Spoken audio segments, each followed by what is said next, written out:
आज बात करेंगे उत्तराखंड की लॉ एंड ऑर्डर व्यवस्था पर। क्या उत्तराखंड में लॉ एंड ऑर्डर व्यवस्था ध्वस्त नजर आ रही है? क्या उपद्रवी मस्त नजर आ रहा है? क्योंकि पिछले कुछ दिनों से लगातार एक के बाद एक कुछ ऐसी ही घटनाएं, ऐसी ही खबरें सामने आई हैं। खासतौर पर हरिद्वार की अगर बात करें तो हरिद्वार में कांवड़ यात्रा पर आए कुछ लोगों के द्वारा, क्योंकि इनको यात्री नहीं कहा जा सकता है, जिस तरीके से उपद्रव मचाया गया, मारपीट की गई, एक गाड़ी में तोड़फोड़ होती है, उसके अलावा 2-3 जगहों पर और तोड़फोड़ होती है। ये तस्वीरें आप देख लीजिए, लॉ एंड ऑर्डर ध्वस्त और उपद्रवी क्या मस्त हैं। हरिद्वार से तस्वीर नंबर 1, ये वो तस्वीर है मंगलौर की जहां पर एक कार से एक कांवड़ टकरा जाती है, जिसके बाद कितनी बुरी तरीके से इस कार को तोड़ा जाता है। इसके अंदर आप देखिए महिलाएं जो है अपने बच्चों को उतार रही है और उसके बाद भी इनका पीछा किया गया, मारपीट यहां पर की गई। पहली कानून व्यवस्था की धज्जियां उड़ाती हुई तस्वीर।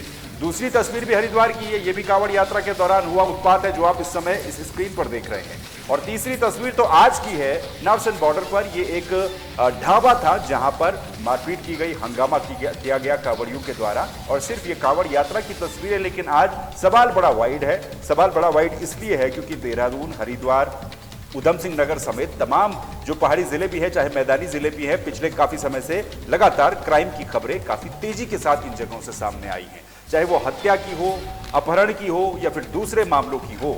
ऐसे में एक सबसे बड़ा सवाल ये कि पुलिस क्या इन सब चीजों को मैनेज नहीं कर पा रही है? क्या पुलिसिंग ठीक से नहीं हो पा रही है? हालांकि पुलिस की तरफ से लगातार कुछ मामलों में कार्रवाइयां भी की गई है, लेकिन एक सवाल यह भी है कि क्या रील बनाने वालों पर कार्रवाई कर लेना, स्टंट वालों पर कार्रवाई कर लेना और सोशल मीडिया पर पोस्ट कर लेना, क्या पुलिस का काम इतना ही है या फिर पुलिस का काम आम आदमी की सुरक्षा तय करना भी है? इन अलग अलग तस्वीरों को हमने आपको दिखाया। हरिद्वार से ये तस्वीर आप देखिए, फुल फ्रेम इस तस्वीर को दिखाइए, फुल फ्रेम अब तस्वीर देखिए किस तरीके से इस कार को तोड़ा गया और इसके अंदर जो बैठे हुए लोग थे, इसमें महिलाएं, बच्चे शामिल हैं, वो किस तरह से भागते हुए नजर आ रहे हैं। अब आप सोचिए, ये एक धार्मिक मामला भी है और मंगलौर में ये घटना हुई है, इसके बाद तनाव जैसी स्थितियां भी बन गई थी, लेकिन पुलिस ने जैसे तैसे करके मामले को शांत कर दिया है। अब आप सोचिए, इस कार के अंदर जो लोग बैठे होंगे, उनके मन में, उनके दिमाग में इन तोड़फोड़ मचाने वालों के प्रति क्या इमेज बन रही होगी और क्या इससे समाज में नफरत और ज्यादा नहीं फैलती है या फिर नफरत और ज्यादा नहीं बढ़ती है? ये तस्वीर हरिद्वार की तस्वीर है और हरिद्वार पर विशेष फोकस इसलिए क्योंकि हरिद्वार में इन दिनों कांवड़ यात्रा भी चलनी है, कई तरह की चीजें वहां पर है। एक खबर सामने आती है जहां पर करीब 3 करोड़ रुपए की स्मैक जो है वो बरामद भी की जाती है, पुलिस के द्वारा पकड़ी भी जाती है। आरोप काफी सारे लोगों के द्वारा हरिद्वार में लगाए गए हैं लॉ एंड ऑर्डर को लेकर के, जिस तरह की सिचुएशन हरिद्वार में है। कुछ बयान भी सामने आए हैं हरिद्वार से ही, वो बयान भी आपको सुनाएंगे। वहां के स्थानीय लोग या फिर जनप्रतिनिधि हरिद्वार की लॉ एंड ऑर्डर सिचुएशन को लेकर क्या कुछ कह रहे हैं।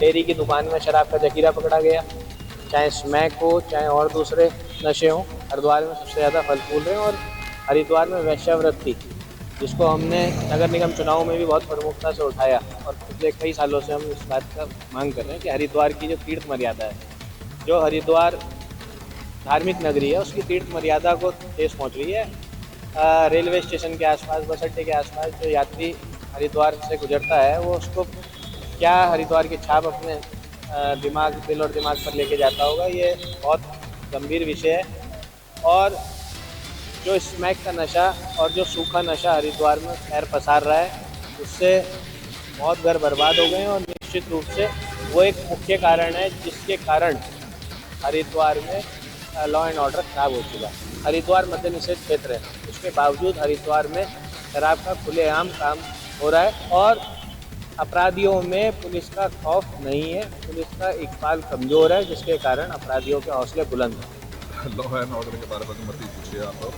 क्योंकि आप समझ सकते हैं कि पिछले जब से भाजपा सरकार उत्तराखंड में आई है तो हरिद्वार की स्थिति ये हो चुकी है कि आज जगह जगह चप्पे चप्पे पे आपको तो पता है स्मैक और शराब का बहुत बुरा हाल है।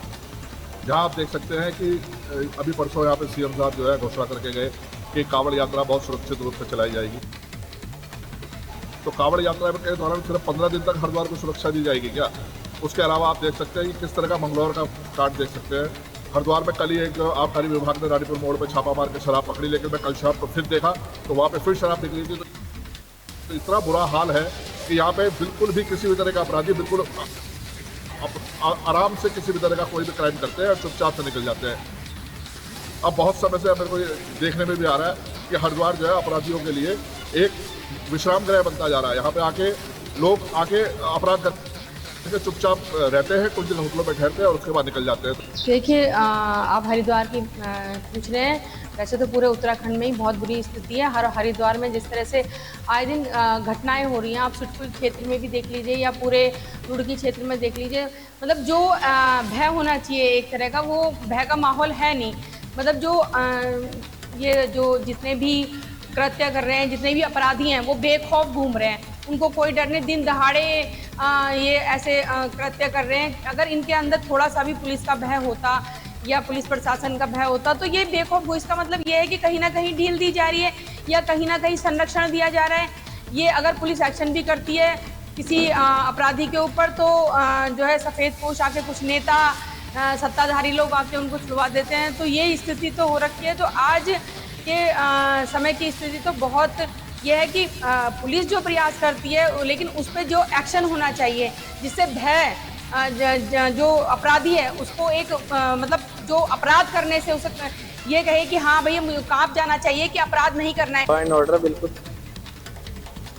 तो हरिद्वार के लोगों के बयान आपने सुने और हरिद्वार को लेकर के जोर इसलिए क्योंकि हरिद्वार में लगातार काफी सारी तस्वीरें भी हमने आपको दिखाई हैं और उन तस्वीरों को लगातार आपको दिखाएंगे भी। आज का ही ताजा मामला नारसन बॉर्डर का था, जहां पर नारसन बॉर्डर में एक ढाबे के ऊपर प्याज और लहसुन खाने में डालने की शिकायत पर कुछ कांवड़ियों ने वहां पर भी उपद्रव मचाया। इसी पर चर्चा करेंगे आज। और सबसे पहले सवाल देख लेते हैं, ग्राफिक्स के जरिए आपको दिखाते हैं। कुछ डेटा भी है और कुछ सुलगते सवाल भी है, बड़े सवाल भी है कि लॉ एंड ऑर्डर की जो सिचुएशन है वो किस तरीके से हो रही है। एनसीआरबी और आरटीआई के तहत कुछ डेटा है वो आपको बता देते हैं। अप्रैल 2025 तक हत्या के 59 केस दर्ज हो चुके हैं। पूरे उत्तराखंड की हम बात अगर करें, पूरे उत्तराखंड का ये डेटा है तो ये बताता है कि कितनी तेजी के साथ अपराध के मामले बढ़े। हत्या के 2022 में 208 मामले थे और पिछले सिर्फ एक साल में ही ये आंकड़ा 1025 के पार पहुंच चुका है। ये डेटा एनसीआरबी और आरटीआई के तहत मिला हुआ डेटा है। अब बड़ा सवाल ये कि क्या लॉ एंड ऑर्डर कमजोर हो गया है या फिर लॉ एंड ऑर्डर ठीक तरीके से काम कर रहा है, ये दो बड़े बड़े सवाल हैं।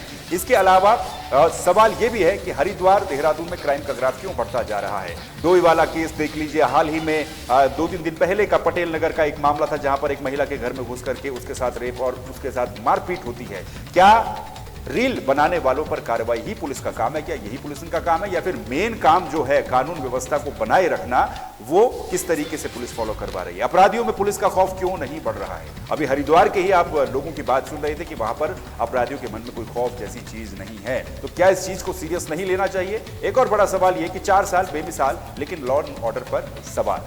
अब इन सवालों के जवाब ढूंढना बड़ा जरूरी है और लॉ एंड ऑर्डर के ऊपर चर्चा करना बड़ा जरूरी है।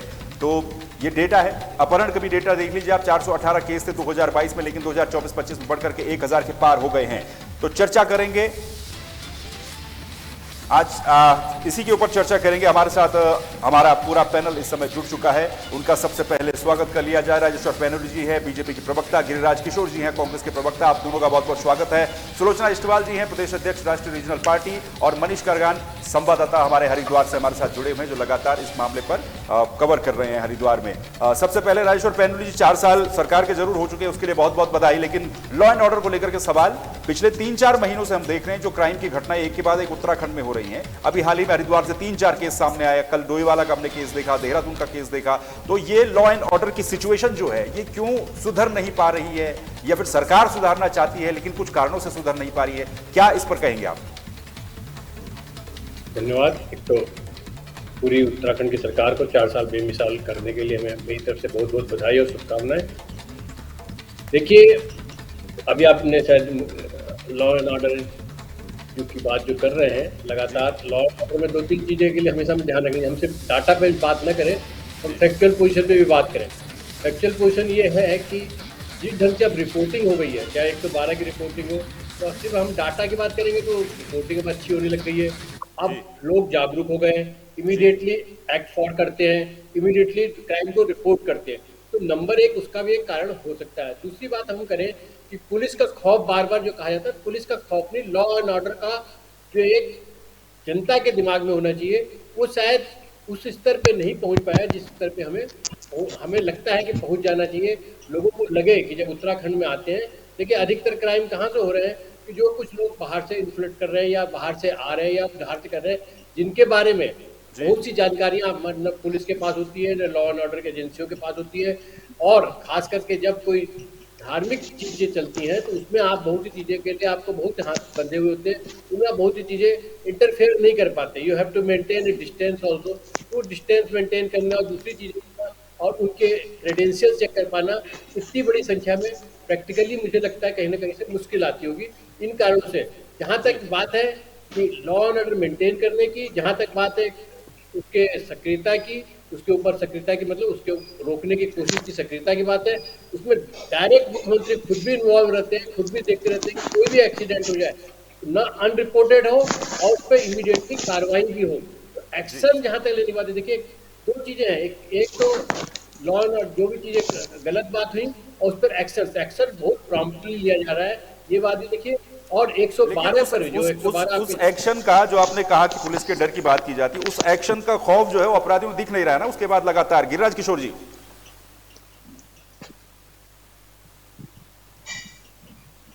गिरिराज किशोर जी आवाज मिल पा रही है?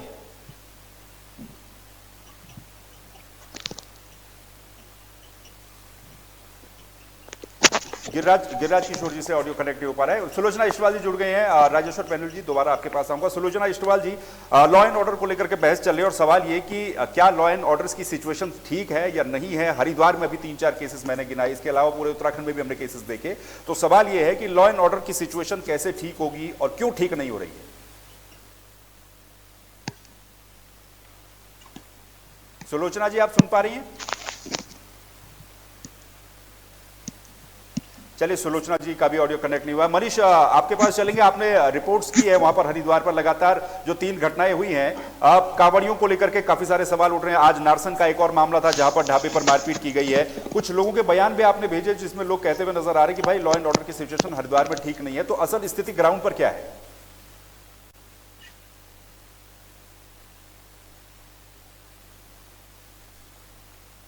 मनीष, आप सुन पा रहे हैं? जी जी, दिग्विजय बताइए। जी जी जी, हाँ, तो असल स्थिति क्या है ग्राउंड जीरो पर हरिद्वार में लॉ एंड ऑर्डर को लेकर के? देखिए दिग्विजय, अगर हम बात करें, आज ही आप देखेंगे एक ताजा मामला हम बता दें कि सिडकुल में एक लड़की की गला काट के हत्या कर दी गई है, निर्मम हत्या हुई है। अभी कुछ 1.5-2 घंटे का मामला है सिडकुल में। अगर हम बात करें नवोदय नगर की, इससे पहले भी अगर आप देखें नारसन बॉर्डर पे देखें, मतलब प्रतिदिन आप देखें कोई ना कोई किसी ना किसी हादसे की खबरें प्रतिदिन देखने को मिलती है। देखिए पुलिस कार्रवाई करती है, एक बात ठीक है कि पुलिस कार्रवाई करे क्योंकि सोशल मीडिया बहुत तेजी से है और उसके देख करके पुलिस कार्रवाई को करना भी पड़ता है उसको देख करके। पर जो डर होता है पुलिस का, जो एक भय होता है कि कोई गलत काम ना करे, वो कहीं ना कहीं लोगों के मन में नहीं है। बहुत ही एक आम सी बात हो गई है। एक आप प्रेम प्रसंग जो एक मामला था जो आज बिल्कुल ही हुआ है, करीबन 2 घंटे पहले एक लड़की की हत्या करी गई है। तो कहीं ना कहीं कोई डर नहीं है, किसी के मन में ये डर नहीं रहा कि ये हम कोई काम अगर गलत करेंगे तो हमें ये दिक्कतें पैदा होगी, ये दिक्कत होगी या पुलिस हमें कहेगी। तो इस तरह का जो सिस्टम है देखा जाए तो ये इस तरह का माहौल है। इससे पहले भी नारसन बॉर्डर पे या और कोई बात है, अभी एक मामला जगजीतपुर का भी निकल के आ रहा है कि कई सारे लोग मोटरसाइकिल पे आए और लाठी डंडों से उन्होंने बजाना शुरू कर दिया, मारना मार पिटाई शुरू कर दी। तो कहीं ना कहीं बिल्कुल बेखौफ हो चुके हैं। लोगों के मन में जो डर होता था, जो पुलिस का जो डर था, वो निकल चुका है दिग्विजय। तो ये हालात स्थिति है हरिद्वार जिले की प्रतिदिन है। इस बात को मानते हैं कि पुलिस उसमें कार्रवाई करती है, पर डर क्या है लोगों के मन में, जो डर होना चाहिए पुलिस के प्रति, क्योंकि बहुत ही कार्रवाई होगी, सजा मिलेगी या इस तरह की ये जो चीजें हैं, ये दिग्विजय कहीं ना कहीं सामने को नहीं निकल करके आ रही है। सुन पा रहे हैं गिरिराज जी? गिरिराज जी, आप सुन पा रहे हैं? गिरिराज जी का ऑडियो तो यहां तक आ रहा है, लेकिन लगता है कि उनका ऑडियो उन तक ऑडियो नहीं पहुंच पा रहा है। राजेश सर, पैनल जी, मनीष कारगन बता रहे थे कि अभी चर्चा करते करते कुछ देर पहले एक और वहां पर घटना हुई है जहां पर एक महिला की निर्मम हत्या की गई है। सवाल यह है कि सरकार की तरफ से, मान लिया कि सरकार इस पर मामले पे सीरियस है, आप कह रहे हैं कि मुख्यमंत्री डायरेक्ट इन्वॉल्व रहते हैं, कई मामलों में त्वरित कार्रवाई होती है, लेकिन उसके बाद भी हम देख रहे हैं सड़कों पर आए दिन मारपीट, हुड़दंग। अभी कांवड़ियों का मामला ले लीजिए या देहरादून का मामला ले लीजिए, 6 बजे के बाद 7 बजे के बाद आप सड़क पर घूमिए तो फिर पता चलती है स्थिति क्या है लॉ एंड ऑर्डर की। देखिए, स्थिति की दो चीजें मैंने अभी आपको भी पहले भी बोला। अब क्राइम के सिग्निफिकेंस बढ़ेगा, क्राइम का कैसे क्यों बढ़ जाता है क्राइम कई कारणों से बढ़ता है। अगर आप प्रॉस्पेरिटी बढ़ती है, उत्तराखंड की प्रॉस्पेरिटी बढ़ रही है, लैंड से रिलेटेड जो क्राइम्स तो बढ़ने जाते हैं, उस ढंग की संपत्तियों से रिलेटेड क्राइम बढ़ने जाते हैं, और जो आपके नॉन क्राइमर है वो तो उन पे तो आप कंट्रोल कर पाते हैं, आपके पास इनपुट नहीं आ पाती, बहुत सी चीजों की इनपुट आने में टाइम लगता है। और एक उत्तराखंड का बॉर्डर कई जगहों से कई जगह से मिला हुआ है जहां से इन्फिल्ट्रेशन बहुत होता है, जो बाहर के क्राइम्स वालों को होता है उनको एकदम प्रॉपर चेक कर पाने में हमेशा टाइम लगता है। और एक धार्मिक स्थल होने से, 4 धाम यात्रा चल रही है और ये ढंग की चीजें होने से क्या होता है कि उनके बीच में कुछ लोग इन्वॉल्व रह जाते हैं, कुछ क्रिमिनल्स भी। लेकिन ये तो एक तरीके से एक्सक्यूज हो गया ना, काम तो ये पुलिस का ही है, लॉ एंड ऑर्डर का ही काम है ये तमाम चीजों को करना। बिल्कुल, police is back by the law and order. एक तो फ्रंट पुलिस होती है, एक बैक बाय जो उसकी इंटेलिजेंस इनपुट आता है उसके बैक बाय रहती है, इंफॉर्मेशन आती है उसके बैक बाय रहती है। सिर्फ पुलिस जो फ्रंटली दिखलाई देती है उससे नहीं होता, इनपुट कितनी आ पा रही है, इनपुट पे कितनी कार्रवाई हो पा रही है, और इनपुट कितने के बारे में प्रॉपरली आ पाती है। और जब बहुत बड़े मासेज आते हैं तब आपको क्या दिक्कतें आती हैं उनकी बात हम कर रहे हैं। और जहां तक ये बहुत दुखद घटना है, मैं नहीं कह रहा हूँ कि सिटकुल की घटना कोई बहुत अच्छी घटना है। और जहां तक बात है, राजा के लिए कहा जाता है कि चाणक्य ने भी कहा था कि राजा अपनी छाया से राज करता है। तो जो छाया है, जो पुलिस की जो छाया, जो आप जिसको आप खौफ कहते हो, वो कहीं ना कहीं से उन लोगों को रोक नहीं पा रहा है जो क्रिमिनल मेंटलिटी के। तो क्रिमिनल मेंटलिटी के देखिए 2 चीजें, एक तो क्रिमिनल मेंटलिटी के उनको थोड़ा सा हमेशा कट डाउन करना हमेशा मुश्किल रहता है, लेकिन जो लोग जो बीच के रहते हैं, जो पार भी रहते हैं उस पार भी रहते हैं, उन पे हम रोक लगाने में, इफेक्टिवली रोक लगाने में ज्यादा कामयाब हो जाते हैं। तो इफेक्टिवली उन पे तो रोक है नहीं, लेकिन जो यहाँ के भी है, ऐसा नहीं है कि बाहर से आने वाले जो क्रिमिनल है वो यहाँ पर क्राइम कर रहे हैं, बल्कि हमने देखा देहरादून में बीजेपी, आपके युवा मोर्चा के नेता थे, उनकी हत्या हुई, हत्यारे कहाँ से आए थे, बंजारावाला क्षेत्र में गोली चल गई, कारगिल क्षेत्र में गोली चल गई, इस तरीके की घटनाएं सामने आती रहती। गिरिराज जी, आप सुन पा रहे हैं? गिरिराज जी, आपको आवाज मिल पा रही है?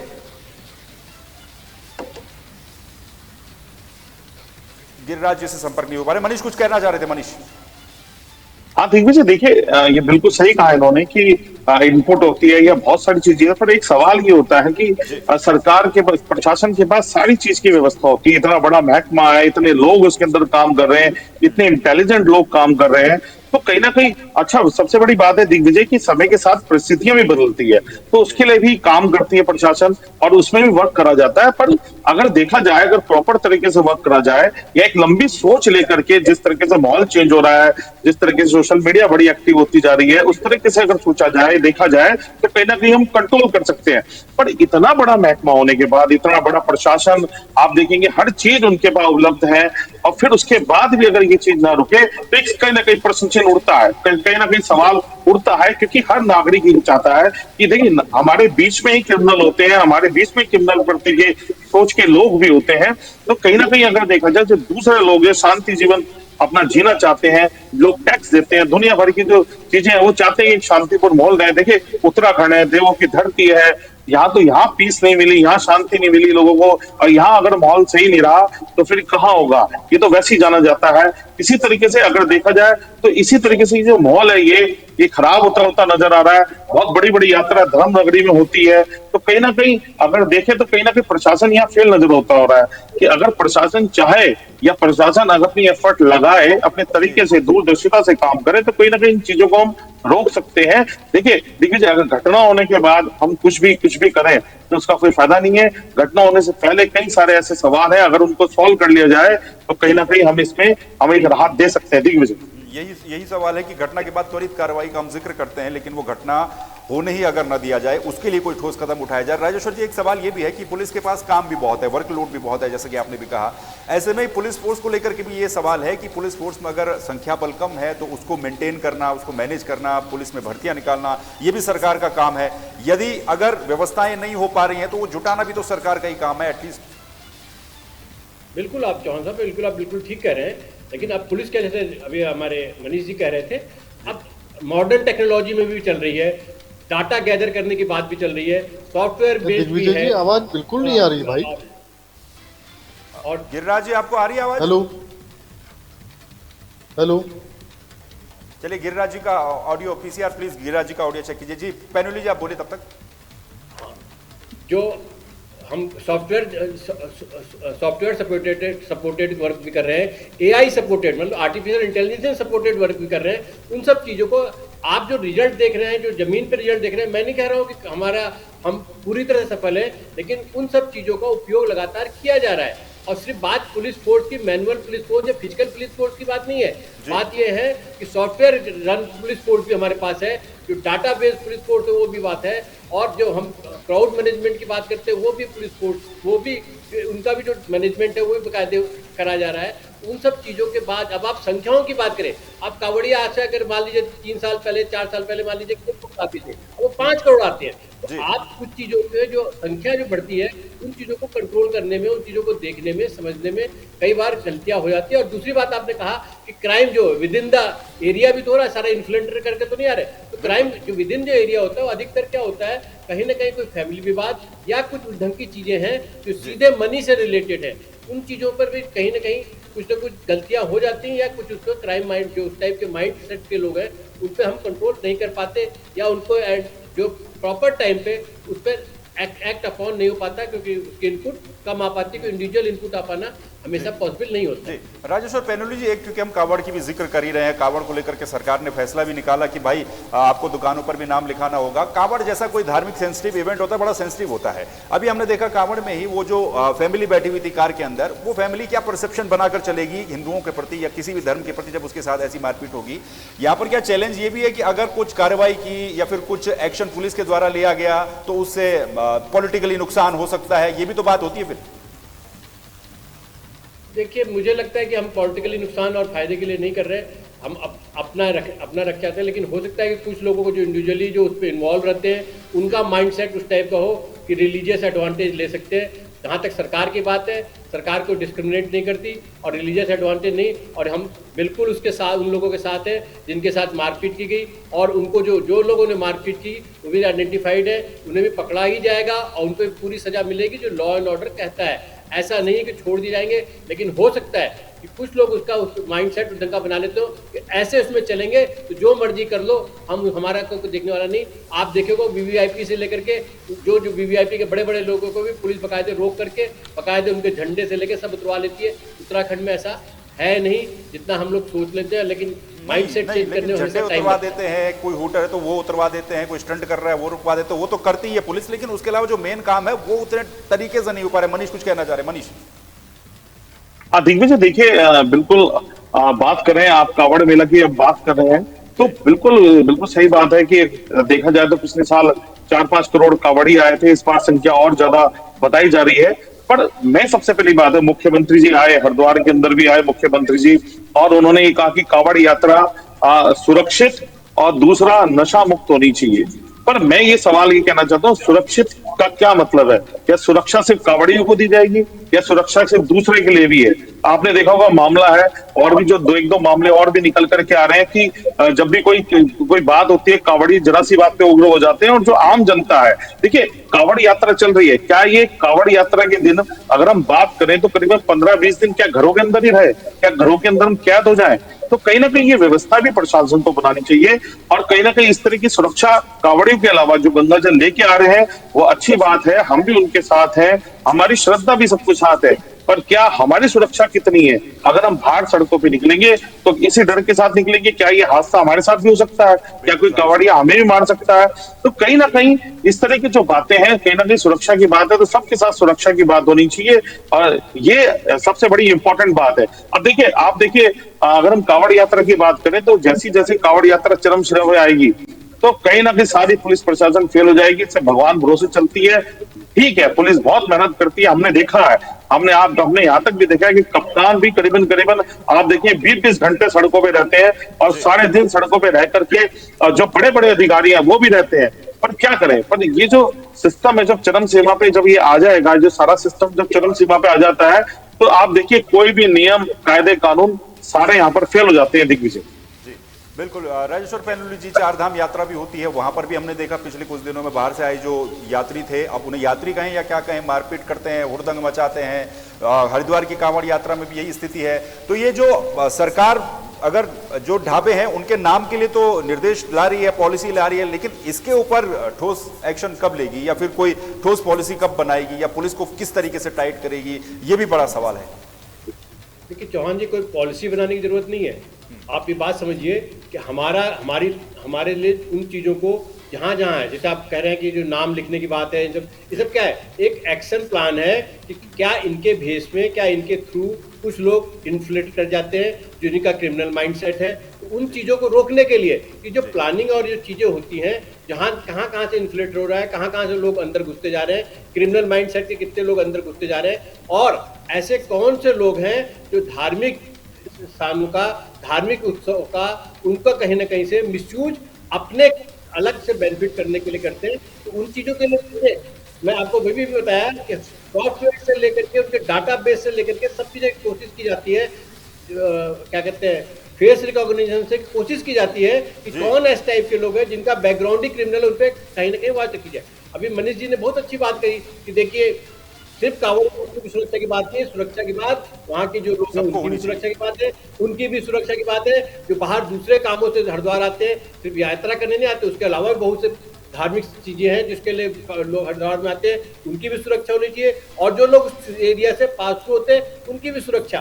तो जहाँ तक सुरक्षा की बात है, सबकी सुरक्षाओं की बात होती है, सिर्फ कांवड़ियों के या सिर्फ गंगा जल ले जाने वाले के लिए सुरक्षा की बात नहीं हो रही है। बात सुरक्षा की सबके लिए, और सबके लिए सरकार सबके लिए कर्तव्य है, और सबके लिए। देखिए जब बहुत सी ज्यादा संख्या हो जाएगी तो कुछ प्रैक्टिकल इशू जब उन्होंने खुद भी कह रहे हैं कि लगभग 20-20 घंटे तक कप्तान भी खड़े रहते हैं, और अब तो हम सॉफ्टवेयर सपोर्ट भी लेते हैं कि कहाँ गैदरिंग ज्यादा हो रही है, उसको कैसे एक्शन लेना है, कहाँ से पैरामिलिट्री फोर्सेज या दूसरी फोर्सेज इमीडिएटली रस करानी है। तो सब चीजों करने के लिए सैटेलाइट से सारी व्यवस्था की जाती है और करी जा रही है, और उसमें सबकी सुरक्षा की बात है। कोई इंडिविजुअल या कोई सुरक्षा सबकी होनी चाहिए, न सिर्फ कांवड़ियों की बल्कि आम लोगों की भी, जो लोग गाड़ी पर चल रहे हैं उनकी भी, और जो लोग घरों में हैं उनकी भी, न सिर्फ कांवड़ियों की बल्कि उन लोगों को ज्यादा सुरक्षा की जरूरत है। बहुत बहुत शुक्रिया राजेश्वर पैनुली जी, मनीष, इस पूरी चर्चा में जुड़ने के लिए बहुत बहुत शुक्रिया आपका। कांग्रेस के प्रवक्ता जुड़ नहीं पाए कम्युनिकेशन एरर की वजह से, और सुलोचना इस्टवाल भी कम्युनिकेशन एरर की वजह से जुड़ नहीं पाए। सवाल यह है कि लॉ एंड ऑर्डर की जो सिचुएशन है, न सिर्फ हरिद्वार में बल्कि पूरे उत्तराखंड का कुछ डेटा हमने आपको बताया,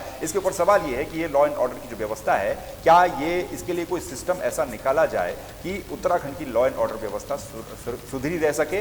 जो अपराधी हैं, जो बाहर से आकर के यहाँ पर अपराध करते हैं, और अपराध करने के बाद, बाहर भी अपराध करने के बाद यहाँ पर सुरक्षित रहते हैं, जैसे कि हरिद्वार के काफी सारे लोग कह रहे थे कि हरिद्वार में ऐसे काफी सारे लोग रहते हैं। इनके ऊपर कब पुलिस सख्त होगी, कब अवैध रूप से बिकने वाली स्मैक, अवैध रूप से बिकने वाली शराब, इन सब पर शिकंजा कसा जाएगा, क्योंकि नशा सबसे बड़ा कारण है बढ़ते हुए अपराध के पीछे। कई तरह के सवाल हैं, लेकिन इनके जवाब अभी भी अधूरे हैं। आज के लिए फिलहाल इतना ही। नमस्कार।